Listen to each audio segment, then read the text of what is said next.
Jaja Santiago binilata si Loso. Comeback ni Ikurugo na kameme si JT Marvelous. Anidrus Supreme. Set 1. Walang awang pinahirapan ng JT ang Ageo sa first set, kung saan sunod-sunod na mabibilis at unstoppable attack ng wing trio na sila Anidrus, Tanaka at Hayashi para maibaon ng Ageo.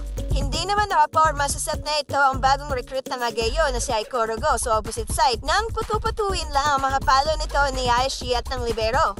Tanging si Loso lang ang nakapalag sa JT pero hindi ito sasapat para manalo, as JT get this set by an attack error by Nida, 25-15.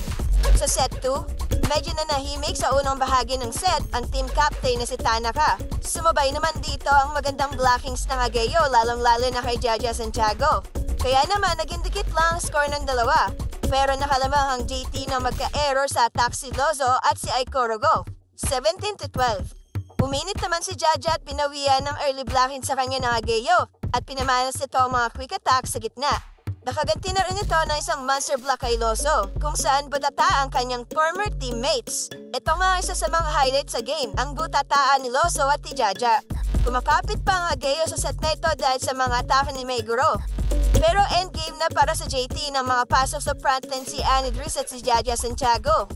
Tinapos ni Jaja Santiago ang set 2 sa isang unexpected drop ball, 25-19.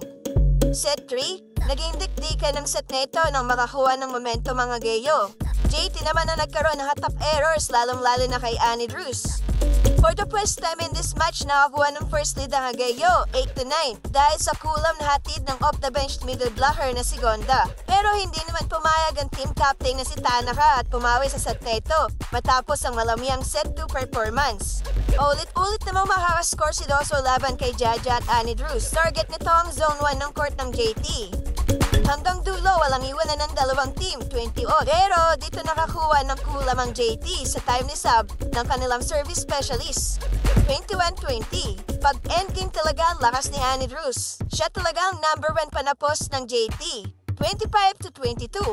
Player of the game si Hayashi with 14 points. Habang 17 points naman si Anidrus. Ang team captain na si Tanaka ay may 10 points habang si Jaja Santiago may 5 points. Tatlo dito ay kill blocks. Sa Ageo Medics naman, tanging si Zara Loso lang ang naka-double digits with 13 points.